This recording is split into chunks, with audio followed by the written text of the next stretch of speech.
So I was in a unique position where I was part of the team that wrote the questions for the exam for this.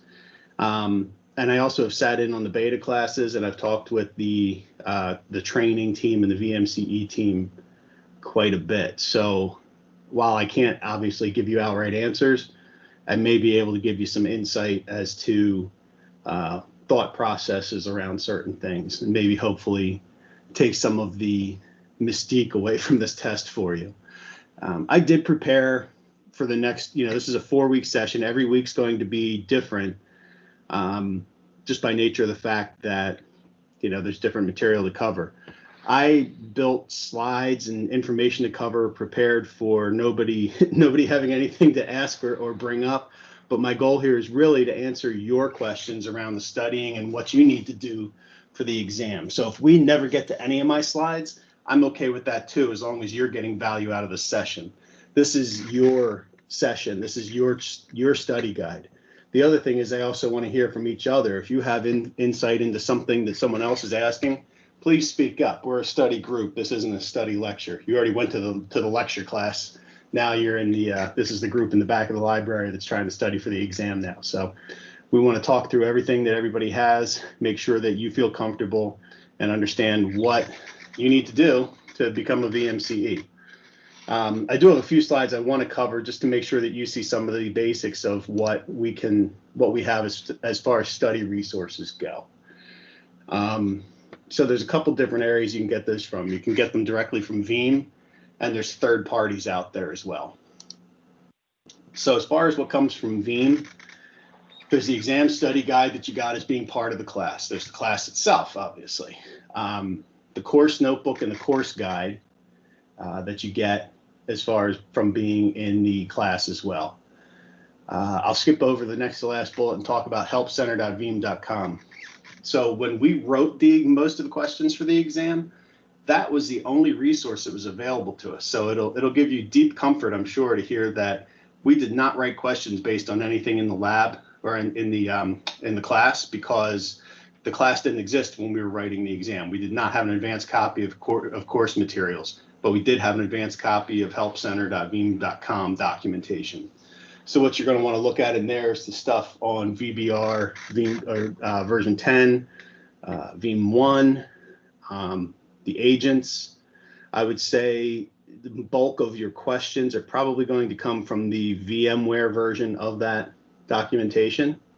But definitely make sure that you understand Veeam 1. There's enough questions in there that if you know nothing about Veeam 1, it's going to make it that much tougher for you to pass. I know when I took the beta class, it was way skewed towards Veeam 1 for some reason. They fixed that, but I've also heard reports that there are still a good number of Veeam 1 questions in there. And I know that that's not a product that necessarily everybody's an expert on. And I know in the class, if you spend an hour total between lab and the presentation, I'd be shocked.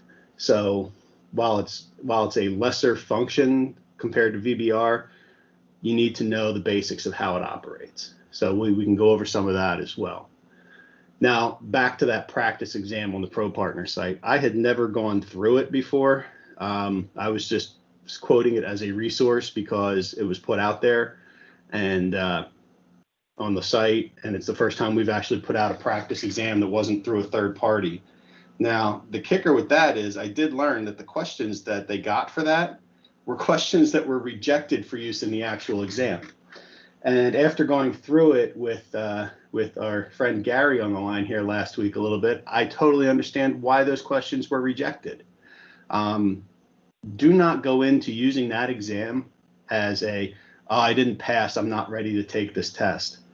That exam, I'm recording this, so I'm gonna watch who will listen to the recording. That exam's a mess, but it's still valuable if you can understand why it was a bad question. If you go in the mindset of these questions are poorly worded and now I need to figure out why, and do research as you're answering the questions, the topics are still valid, the concepts are still valid, the questions are poorly worded or the answers aren't completely fleshed out. So you may look at something and see that, yeah, while that's correct, it's missing this component, or it would be, it's down to these two, and without more information, I can't determine what it is. You're going to get a lot of that So it's better used as a research tool to go and look up topics in the Help Center to see what you can learn about them, because the topics themselves will be covered in the exam. Now, the good and the bad news is there's tons of third-party resources out there. The bad news is they're all for version 9 and 9.5 still. Nobody's come out with a 2020 yet, because I don't think enough people have taken the test to start getting that level of resource out there yet. The good news, again, is that the topics in the 9 and 9.5 tests are in the 10 because we just added more to it. So we're still covering a lot of the same question areas. So what you need to know is still part of that 9.5 practice exam. I think the best site out there is the reesehammond.com site. The practice test is great. The flashcards are great. I would say use that one pretty frequently. And if you can understand how to get decent grades on his tests, it's worth your time. Perfectcloud.org, there's practice exams in there. The Rasmus exams are a challenge, and don't aim for passing, just aim for seeing if you can understand the concepts. They're under, those exams from Rasmus are under the old model of, stump the dummy, I guess I'll call it, where they were trying to get you to get it wrong, and they were way too, buried in the minutia. But see what those questions are. Understand the concepts behind them.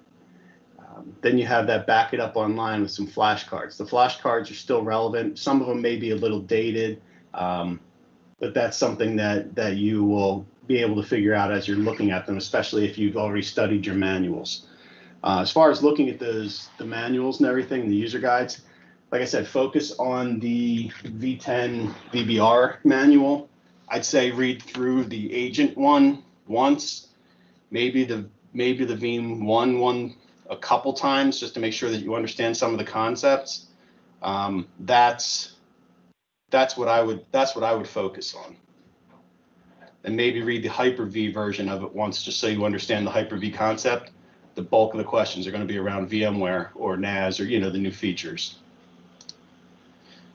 So the other thing we can do is labs. Now, I know, unfortunately, you don't get to keep access to the labs from the class. So while you do have access, if you still have access, do all the labs again, just so that you're familiar with the interface and know where to find things and know the concept of doing things. Definitely going to help you. While you're studying, if you have the ability to do it, have the VBR interface open so that maybe you can click through and see what the settings are that they're asking about. Or showing you, because I don't know about you, but I always find a visual aid to be much better than just reading about it. Building your own lab. We have the hands-on. I'm sorry, I skipped the hands-on labs. So that's a new tool that we've been designing for the past several months, and we can incorporate that into the study groups. So maybe 1 week, instead of doing this, maybe we set up the group with we do the Veeam lab, which is a close cousin to the one that you did in the class. So it gives you another chance. Maybe you read through the manual, take a practice test, and maybe like the 3rd or 4th week, we do the Veeam lab, and you get a chance to do it hands-on and get a little more comfort level to it. You can build your own lab as well. If you have hardware that you can work with and want to take the time to do that, I can supply you with NFR keys. You just email me and ask for a key for your home lab, and I'll get you set up. I've built my labs. I don't have any hardware at home anymore. It all got too old and I got rid of it, and I haven't bought any more because I have kids in college, so that's where my money goes. But you can also build it in the cloud if you have access to Azure or AWS or something like that. You can't do some of the functionality unless you really have a lot of money. You can do like VMware on AWS or the Azure VMware solution, which aren't cheap, but you could do it if you wanted to, if money were no object. This last one, this link, this footnet.be, it's very dated. It's a last resort, but it can give you some basic views. It's still the old console, but if you want to at least be able to touch something and check it out, like I said, it's the last bullet for a reason, and I'm saying use it as a last resort for a reason. You're not going to be able to do everything you need. They aren't maintained. Nobody even knows whose they are, who created them. They're just out there. So, use them, with caution, I'll say. Hey Eric, it's Yeah. Gary. Are you sharing a screen? I just see ED on the screen. Just curious. Yeah, I have been. That's terrible of me. I am Oh, genuinely. and I'm just watching the blue No, screen and no, it's not my fault. talking. I'm thinking I'm sharing a screen, but until I hit the share button, it doesn't show up. All right, cool. So I'll make sure that we get copies of these, this information, because there's nothing in here that's, trade secrets. I'm sorry. Yeah, I'm talking about bullets, and you're probably like, what the heck is he talking about? Thank you for drawing that out. I'll make sure you get a copy, all of you get a copy of these first few slides then to go along with my talk track. My apologies. Any questions on the study materials?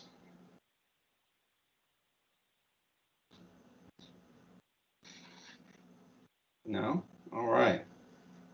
Eric, this Malahat, looks like I don't have access to the labs anymore.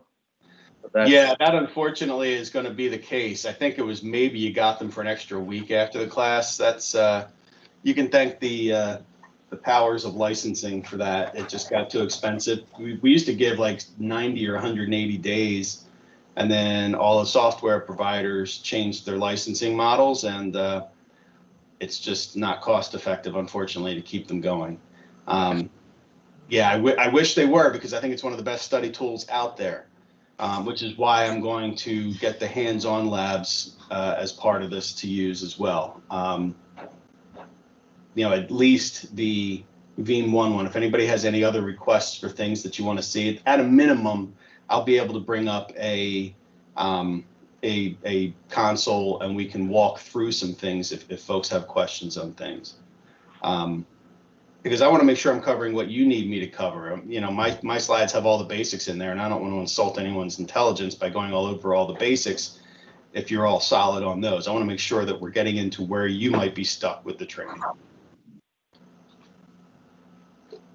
No, I don't mind going through the basics, to be honest with you. That's a good refresh. Cool.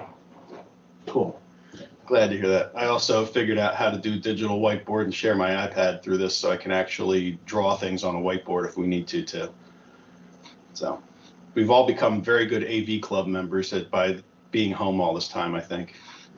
I actually learned how to produce full television-like events as well, which is not a skill I ever thought I'd have. All right, so move on and talk a little bit about the exam here. So the format of the exam, and this is all information that you have in the exam guide that you can get on ProPartner. It's 50 questions in 60 minutes, which sounds, maybe not terrible, saying, a little over a minute a question. The good news is it also sounds a little short. It's like, my God, can I actually read and comprehend a question in a minute or less? In the old exam, I say that could have been tough because there were some very wordy questions. In the new one, they are much more succinct, to the point, and less reading comprehension, more about knowing the facts. Everything is multiple choice. It can be multiple answer, multiple choice, but it will always tell you how many to choose, not just which of the following with an open-ended. It's going to say choose 2, choose 3. You're not going to be stuck wondering if you clicked enough, or too many for that matter. You can get partial credit on multi-answer. So if you get 2 of the 3 correct, you get 2/3 of whatever the value of that is. I don't know how scoring is actually done, but in exams past, if you only got 2 out of 3, you got a 0 on that. Now you'll get partial credit, which is a big difference between passing and failing, getting a few partial credits versus no credits. It's a complete rewrite from the 9X exam. None of the actual questions were pulled through. The concepts, like I said, are, but the questions themselves were reviewed and rewritten to get rid of the trickiness, the verbosity of them. That's even a word. There was too much to them before. And they were meant, they were trying to confuse it. Or, like I said, they were mired in the minutia. How many commas are on page 345 of the Veeam user guide? Who cares?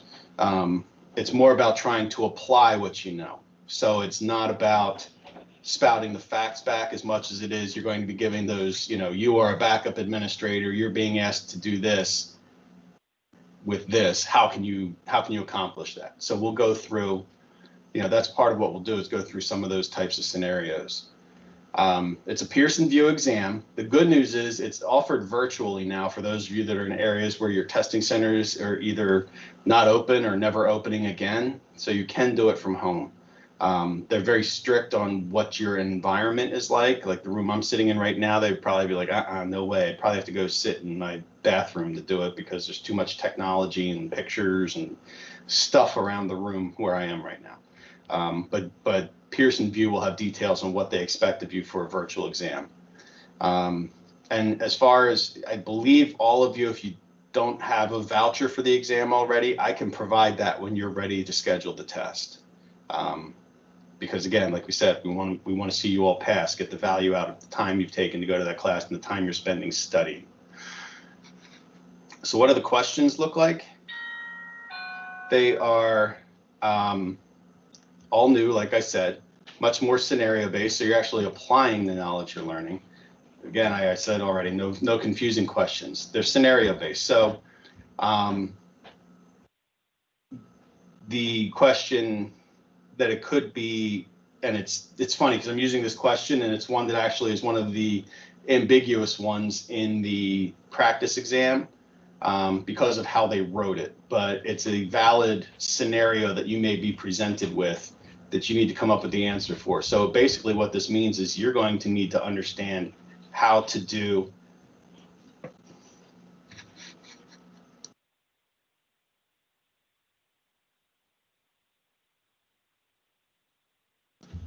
sorry about that. Of course, I have an appointment all day to have somebody come repair my sofa and they show up now. Anyway, so you're going to get something where you take the knowledge. In this case, it would be about replication and failover, and you're going to have to apply what you know to come up with the correct answer. The correct answer isn't going to be something like commit failback or undo failover. It's going to be something, in a number of hours, and you're going to have to apply that. That's what to expect on this. Now, some are simpler. That's the thing with 50 questions in 60 minutes. There's going to be ones that you can click through quickly because they're just going to be shorter. And then there's other ones where you're going to have to think about a scenario like this one.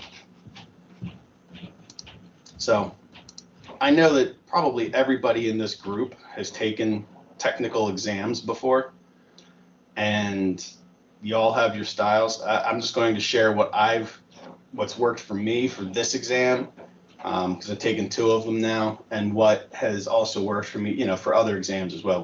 I'm in my career, I've been one of those alphabet soup guys, so I've taken plenty of these exams. Again, 56 questions, 60 minutes, fast. You got to do what you can do. You need to do quickly, but don't rush through them. Because we've actually done some review when people come back and say, yeah, that question was too complicated or something like that. And we find that when people did that, the ones that they considered easy are the ones they got wrong because they rushed through them and maybe they missed a word that changes the answer from answer A to answer C. So don't go too fast, but you got to find that balance of spending too much time or too little time on each one. And don't dwell on the tough questions. If you read it and the answer doesn't pop out at you right away, there's a review feature. And make sure that you're using it though in a specific way so that you can track what you're doing. And the way that I've done it is, if you're sure of the answer, don't mark it for review. If you are unsure of the answer, leave it blank and mark it for review. If you have a good idea of what it is but want to think on it, or maybe something else will trigger something on another question you're hoping, choose the answer, mark for review, and move on. That way, when you go back to review why you marked it that way, and you don't second guess yourself out of a good answer.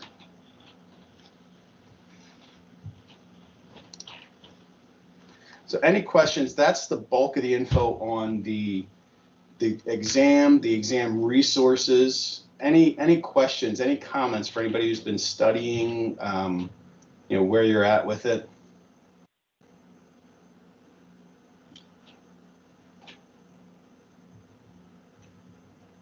All right.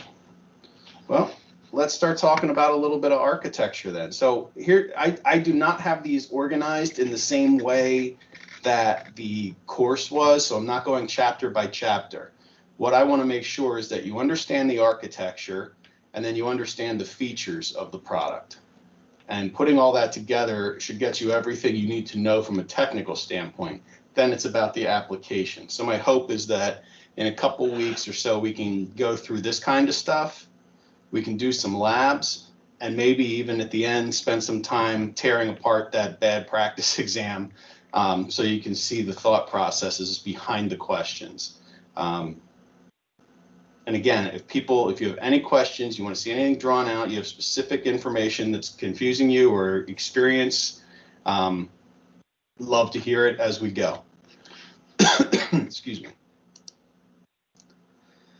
So there's a ton of components to Veeam actually. While it's one product, there's a ton of components that you use or don't use based on what you're deploying at the time. So, but there's some components that you're going to have that are part of every deployment, and that's your backup proxy, the Veeam backup server itself, and a backup repository. And that backup repository could be one of two types. This is in your most basic of backup models. So they could all be one server. They could all be split out to different servers, and we'll look at different designs of that as well.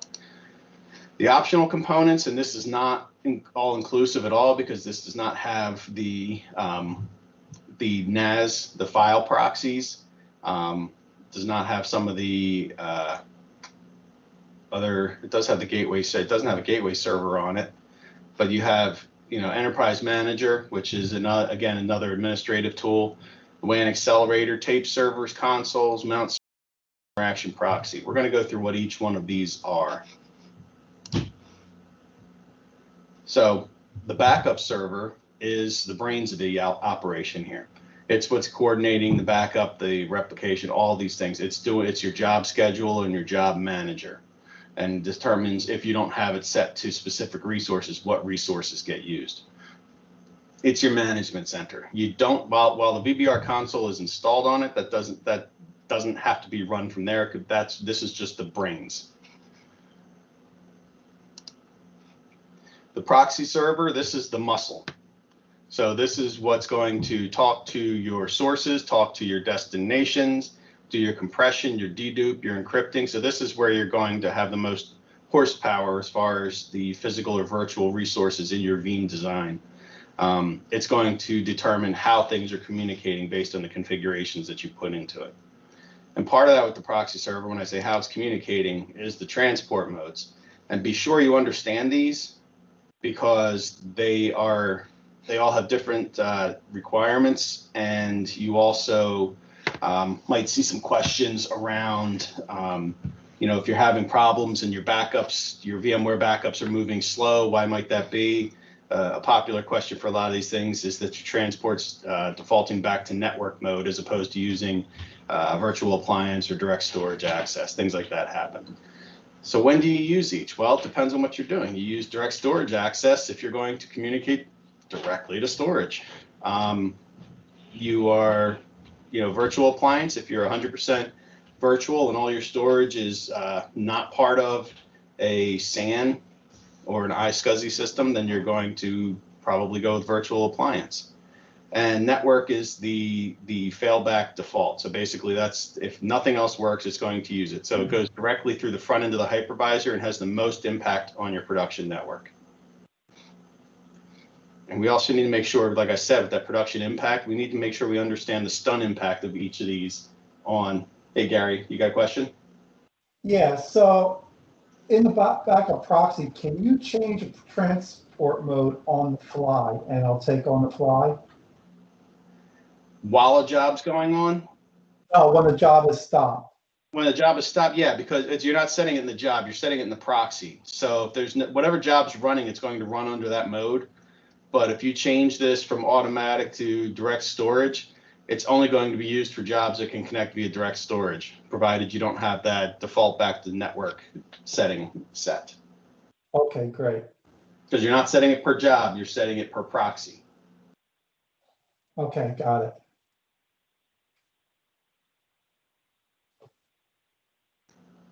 And also make sure you understand what the connection processes are for that. And these are all things, again, looking up in the Help Center under the proxy configuration settings. That's the best place. If you can read that and understand what you're reading there, that's the best area to get that information from. Here's a little more info on the different proxy types and when to use them. So when it comes to the different types, fiber channel, as long as you have something that has that's a physical proxy with direct access to it, you can use direct storage access. You're never going to be able to use, you'd have to have a virtual proxy that has connectivity to that fiber channel. And network mode, it's going to go through the front end of it. Again, anytime you're in network mode, that's going to be the most performance impact on the entire thing. And you can see as you go through the chart here. And this chart is, well, it came out of the documentation from the class. It actually is available to you from the, any of this information is also in the Help Center. So the big thing is here, figuring out what is the best way to connect for each of these. So for fiber channel, it's always going to be something that has that direct fiber channel access. 9 times out of 10, it's probably going to be a physical proxy with that direct fiber channel access, because a virtual proxy is going to, again, have more potential for VM stuns, and it's also not going to use the most optimal. You're going to have your snapshots hanging open longer as you go through virtual appliance and network mode. iSCSI here again, yeah, physical proxy, probably the best. Virtual still good. Still not, virtual appliance and network mode are probably, they're less desirable at that point. When you get into your NFS storage, you can see here, again, physical or virtual proxy. And then the local storage, obviously not supported for direct storage access. You're really coming down to, you have a choice between the last two. Network mode should always be your last resort for any of these, because it's always going to be your slowest. You want to pick the most optimal.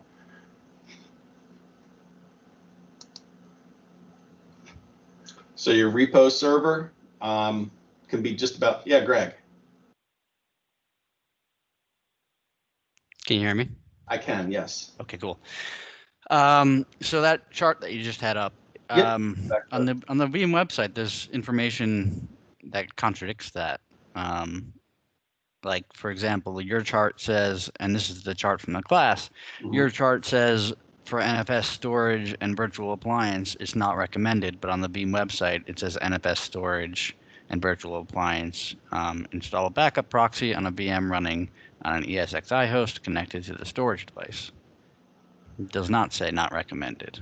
Interesting that it doesn't say not recommended. I guess that this chart would be better to say technically possible, not recommended.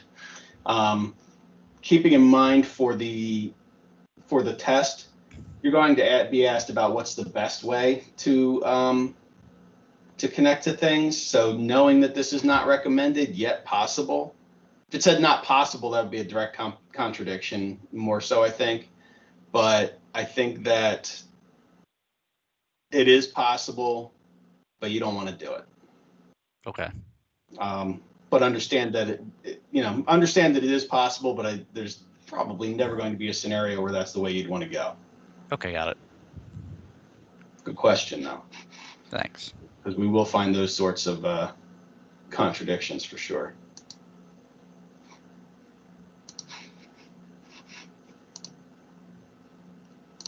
So we talked about our repos. The direct to any kind of storage can essentially be used for it. But we cannot still connect directly to object storage. So anytime that you see some question that's saying you're backing up directly to object storage, that's probably not the right answer. So keep that in mind as you're looking through like possible solutions on questions. We can talk to everything else, the dedupe appliances, network attached, direct attached, NAS, SAN, whatever the case can be. It could be local storage. You could have an all-in-one, some big honking box with lots of storage in it that you're using as your Veeam back, all-in-one server. So you can use that local storage as well. So any storage you have the capability of connecting to. You will need another component for some of these, like the dedupe appliances. You'll need something called a gateway server, because you can't usually mount the storage on that directly. You can't communicate directly to it because it doesn't do like NAS shares. So you use the gateway server to get to it. Some of them have some of that. That's how you get the Veeam data mover service involved in it. You add that gateway server and it manages the communication to the actual storage. Something like, and this isn't on the test, but something like an Exagrid has that Veeam data mover service built right in. So the use of the gateway server changes a little bit. Just, you don't need to know to that depth.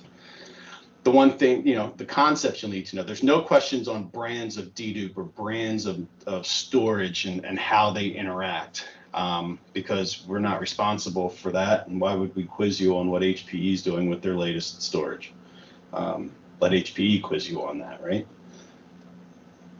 But as far as the dedupe appliances, you may see things around like you're doing instant VM recovery and off of your dedupe and performance is really poor. How could you fix this? And the main fix is that it's never a good thing to do an instant VM recovery directly off of dedupe appliances, because they're built to be poor for performance. They're supposed to be deep, which makes them slower because of all the dedupe. So it's trying to dedupe data on the fly as it's being read, and your users are going to notice it. So there may be things around that to know, as far as when you're talking about some of the architecture, should you be communicating directly to dedupe immediately?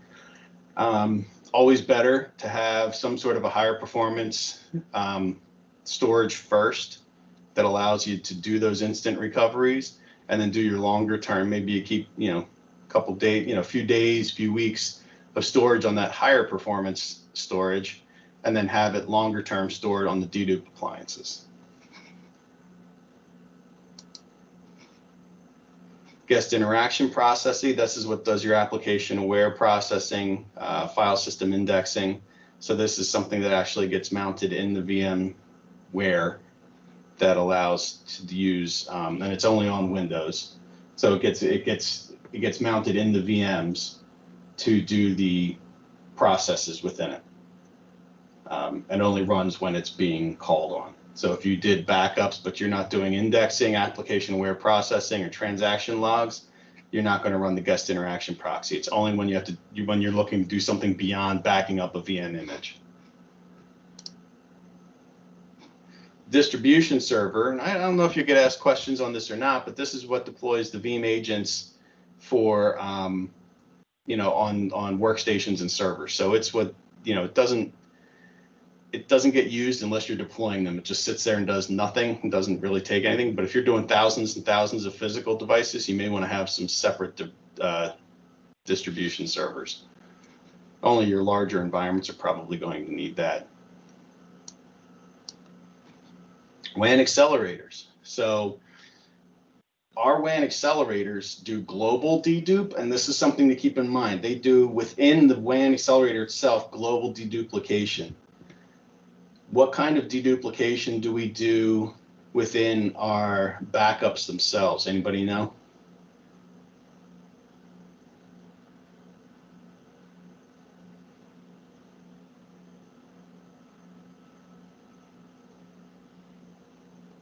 All right, we do a per job or per file deduplication. So it's only going to dedupe within that backup file, which means you're going to get better compression and better performance out of your WAN accelerator deduplication than you're going to get out of our backups. Our backup, essentially what our backup deduplication and compression does is makes it so that you're not storing multiple copies of operating systems, things that you see on all the files. We're not looking to do, if you want global deduplication, you want a dedicated appliance when it comes to storage. But for the WAN acceleration, we're looking at everything that we pass through that WAN accelerator and optimizing it based on that. And you have to have one on both sides, you can obviously see here, and that becomes the point of where you move that data back and forth. So I'm going to ask you another quiz question here. What types of data can move across a WAN accelerator, a Veeam WAN accelerator? and just unmute and blurt it out if you know it.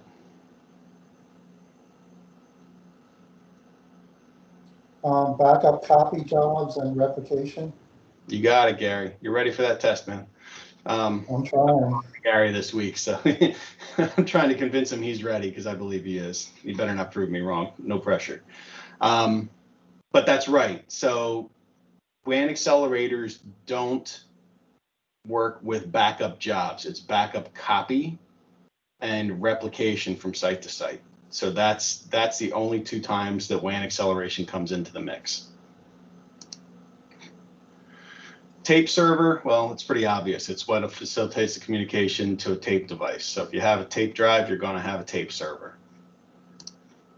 The gateway server is, like I said, it's a communication between the proxy and whatever the repository is, if the repository is something that can't communicate directly on the network itself. So like we see here in the, data domain, HPE store ones, they're the ones that need a gateway server, those types of appliances. So a little architecture design of what this would look like. Medium deployment would look like this. You could have a virtual or a physical Veeam backup server. And we already said what all that covers. When it can be, and it backs up whatever you need from that point. Physical, virtual, Windows. You can have a far side that would have your guest interaction proxy. You'll notice that you have proxy servers. Anytime that you're changing networks, you don't have to have multiple Veeam servers, but you should have, and we'll do this again here.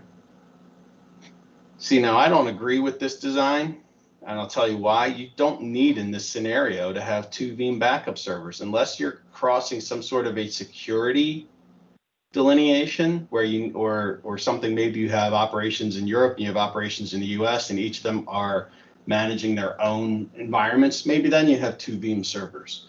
But you could manage all this with one Veeam server and multiple proxies doing the work in each of the locations.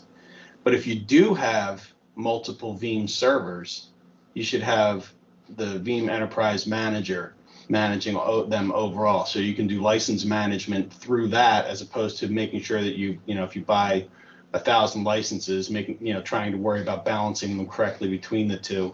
The Veeam Enterprise Manager will make sure that as long as you're not backing up more than 1,000 devices, each server will have what it needs. And then from this point, you have your repositories. Typically in each location, because you really don't want to back up over a wide area network connection because the performance will just be awful. Because remember, you can't use the WAN accelerator to help you there. The other thing to remember with the WAN accelerator is when it's beneficial to you. So in version 10, you will have a low bandwidth mode and a high bandwidth mode. Low bandwidth mode is for anything under a gig, and it's going to give you certain performance. And so for high bandwidth mode, you can deploy that over a gig. And honestly, when it comes to using a WAN accelerator, my thought process, and this has nothing to do with the test, is always try it and see if it makes things better. If it doesn't, don't use it. Because there does come a point where the processing of the data makes it slower than just pushing it across the wire. So just make sure that you haven't hit that point, but know that there is a low bandwidth and a high bandwidth mode, and 1 gig link is the cutoff for one versus the other.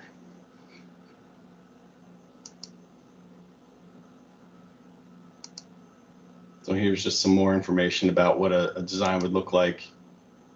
This is for Hyper-V, and you'll notice for Hyper-V, don't forget that there are different types of backup proxies. So if something just says in the test that you're deploying a backup proxy, that's going to infer that you're talking about VMware.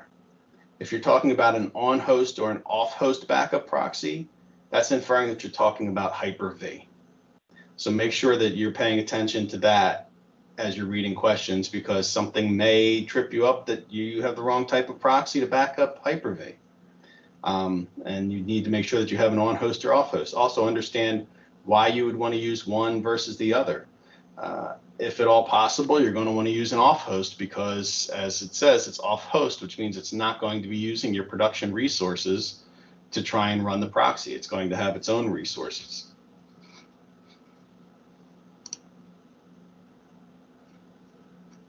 Just click through this. Now this is interesting, and I don't think there's any questions tripping you up on this, but you can use 32-bit operating systems for proxies. You can even use desktop operating systems. If any one of you uses a desktop operating system as a proxy, I'm pulling your Veeam card. Because that's just, while it is possible, it is not something that you should ever design into a solution. It should always be, at this point, a 64-bit server-based operating system. And keep in mind, there's also the Linux-based proxy, which can be used as only a VMware virtual appliance.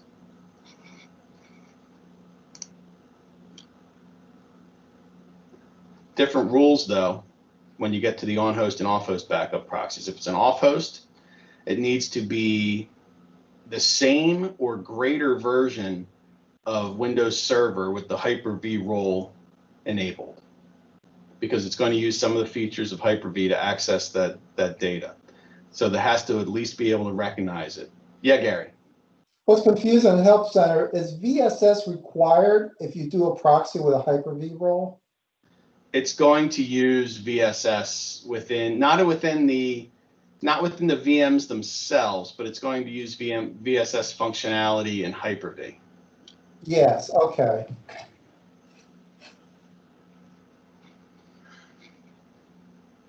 So just remember these here, that if you have, questions may have something about mismatched versions where maybe you're running server 2016 in production and 2012 on your off-host backup proxy. That's a flag that's probably a problem if you're get a question about something like that.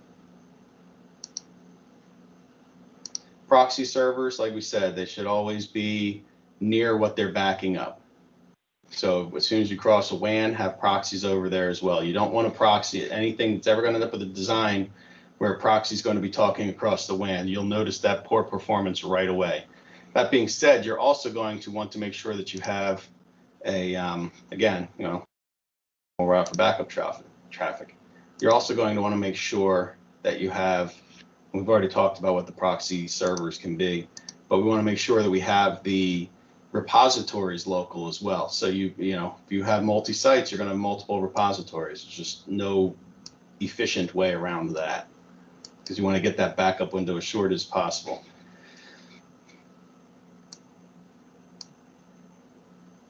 And that's what I'm trying to show here. So you can see there's repos on each side. Now you could also, if those repos are large enough, you could use each of them to make them redundant. So you back up everything locally on the WAN side, and then you do a backup copy job, but with it back to your main site, and vice versa from your main site over to the remote site. So you could use it for multiple functions like that, provided it's large enough and powerful enough.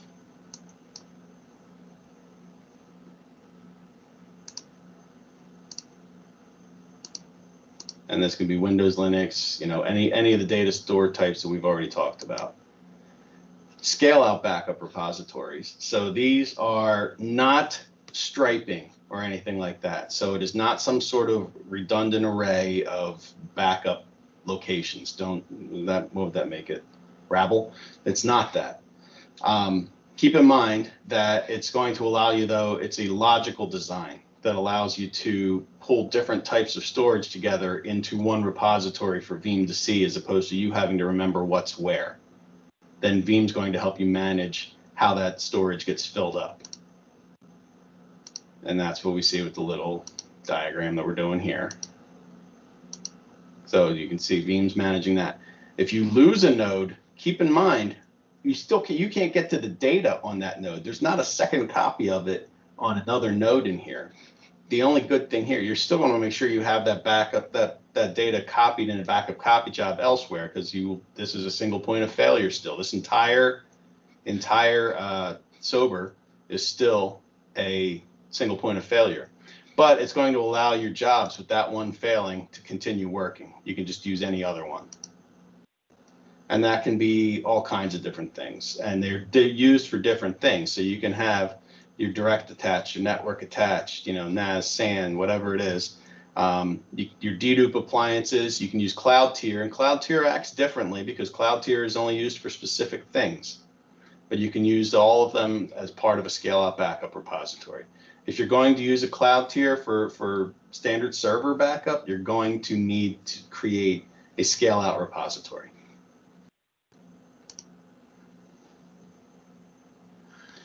So Veeam 1, the components of it, there's only 3 of them. I think this is why a lot of people don't spend a lot of time studying it. It seems so basic on its surface that, how many questions could they really ask? That's why I think it gets skipped over a lot of times. There's 3 components. There's the Veeam 1 monitor, the Veeam 1 reporter, and Veeam 1 business view. Most of the work that you're going to do in this, our marketing always says that it's a great monitoring tool, blah, blah, blah. I think it's more about the reporting. The advanced reporting you can pull out of this system makes it worthwhile to your customers, but there's going to be a lot of questions around the monitoring, and the monitoring makes the reporting more valuable as well. So how do you deploy it? In a lot of cases, you're going to be deploying it on a single server. If you're in as far as the monitor, the actual monitor client, that's where you're going to have one location for it. You may have some different, same goes with the reporter. You're going to have one server with it. And a lot of times it's the Veeam backup server that's doing both, because it's really not, neither task is that resource intensive. So a lot of times they get combined into one. If you do split them out, that's fine too. If you're in a virtual environment, what's it really cost you to split it to another server? So as far as deploying it, again, the business view, that's kind of setting things up so that your reports and your alarms are more organized, but at the same time, you can also do some departmental chargeback if you're working in an enterprise level. If you see anything about departmental chargeback or assigning resources in Veeam 1 to departments, it's going to be a question about the business view. I'm just going to go back to this for 1 second and talk about deployment. We're going to talk more about deployment in some of the other sections, but again, you're going to want to have something running the monitor agent on each of these network segments. You're not going to want to have this server trying to communicate across the WAN. You're going to want something on the far side, and it could be connected into the proxy server depending on the horsepower on your proxy server. I know I'm pointing at the repository, but it could be on your proxy server that communicates it back. It all depends on what your resources are like. But again, the less you can have trying to communicate directly across the WAN in any Veeam solution, the better. The only things, that you really want communicating like that on a regular basis are your backup copy jobs and your replications. So RTO and RPO, I'm actually going to doodle on this. So wish me luck. I'm actually going to try it this way. So is this going to work for me? No. All right. Bear with me 1 second. I'm going to bring up.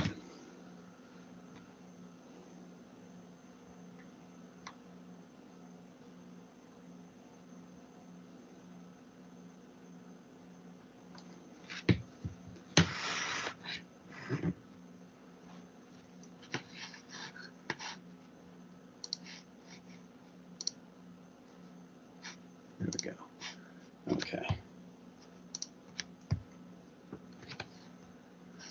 All right. So a simple concept, just to make sure you understand RTO, RPO. I don't want to insult anybody's intelligence because you probably understand it. That's the wrong pen. That's why that's not working. I'm trying to use my Lenovo pen on my. All right, let's give this a second try now. So RTO and RPO. So you have a timeline here. And at some point on that timeline, you have an event. That event is, your server's crashing, power gone out, UFO hitting your data center, who knows what. Now, when you're looking at this, there's 2 different ways to look at it. There's looking back to what data can you get, and looking forward to what data, how fast can you get it back. So your looking back is your RPO. Looking forward is your RTO. Now, when you're starting to talk to your customers about this and the different things and different speeds, you're going to have a few things. So the things that you can do with Veeam is you can do backup, you could do instant VM recovery, you can do, full VM recovery, and these are all going to you can do replication. These things are all going to lie on different points on this line. So, and also keep in mind when you're talking about a lot of these things, you're talking about a little bit of money at this end. You're talking about a lot of money, the closer, or more money anyway, the closer you get to this line. Excuse me. Now, as you start to put these in, as far as your RPO goes, backup is going to be further out because it's going to be, maybe you're only running those nightly or every 4 hours. You're not running them every 5 minutes or 10 minutes or whatever. So you're going to have your backups out there. You're going to have your replication is going to be closer down to here. Now on the RTO side, your replication, your failover is going to be over here. So that's your failover for your replication. Those two are linked. They're going to be your fastest way to do it. They're also going to cost you the most in resources. The easiest you're going to be able to do, or the slowest you're going to be able to do and cost you the least, is your full VM. And in the middle, closer, faster, but still, need more resources, is your instant VM recovery. So that's kind of what an RPO, RTO timeline looks like from a Veeam perspective. Any questions on that? Like I said, I'm not going to dive into what RPO and RTO for you too much more, because I think everybody understands that because you've been in the industry more than 8 minutes.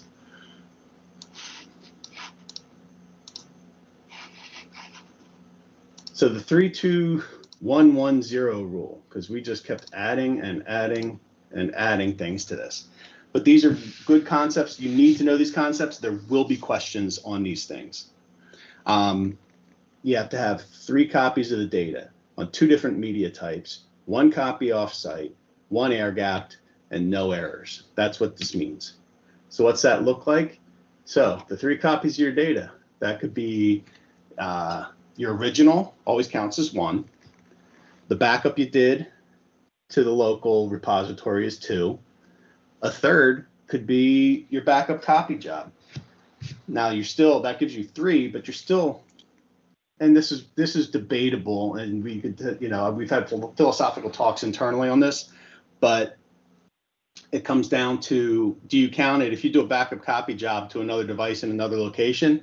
Is that a different media type? Some people say yes, some people say no.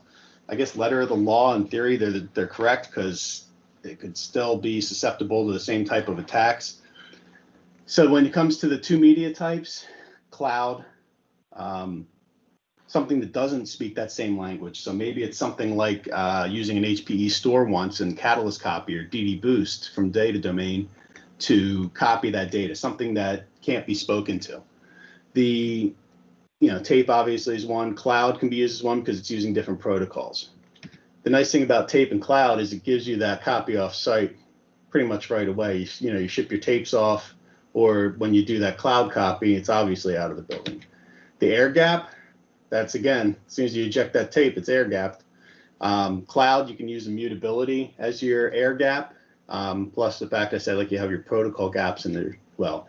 And the no errors is the best way to do that, is with our Sure Backup features, to make sure that your backups are going to work the way that you need them to. And we're going to talk about Sure Backup in another session of this study group.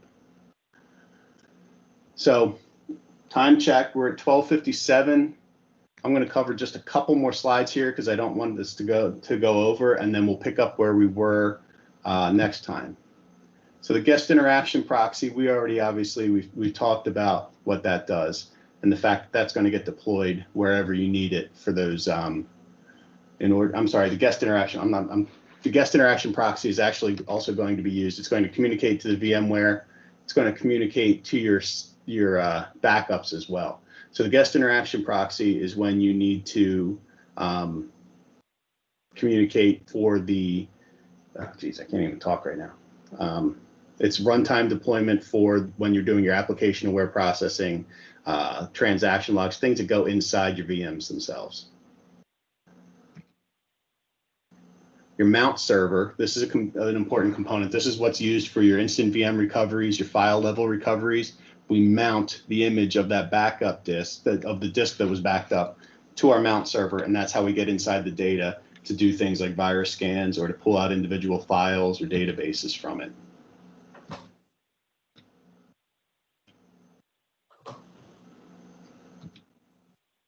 And this is going to be the last slide that I covered today, is Veeam Backup Enterprise Manager. I already mentioned that that's the component that you would want to be the overarching to manage multiple Veeam servers. Yeah, Gary. Yeah, on the last slide, the mount server, is that a hard requirement for any Veeam agent to have a mount server? I kind of read that in the help center, saying that the mount server. Now the trick is, you notice in here, the reason it's called out as a separate component by default, the Veeam server is. But imagine if your repository and the hardware you're trying to mount it to are remote, it's going to communicate back across the WAN to the Veeam server for everything it has to do, and it's going to be a painful experience. So if your repository and your the Veeam data that you're trying to restore, or where you're trying to restore it to, are both remote, you're going to want to have a mount server there because it's going to be a faster recovery. Yeah, they talk about the agents in order to achieve, consistency application aware, mount server is required. Like if you do an agent for SQL or Exchange. I'd have to look that up. I'm not. Yeah, that's why I was a little confused, because you don't really need it, but it says that if you look at the agent section, it talks about a mount server is required. That's interesting. Well, it didn't show up on my test then, because I don't recall that. Okay. Like I'm reading everything, so it's like when these stick out, it's probably going to be a question. Yeah, no, I get that, because I've never experienced that. I might be the only person that hasn't experienced it, but I haven't experienced that. Because are you sure you're not confusing the guest interaction in the mount server? Because the mount server is for the restoration. Yes. No, it was under the agent guide when I was reading about that for SQL and Exchange. Okay.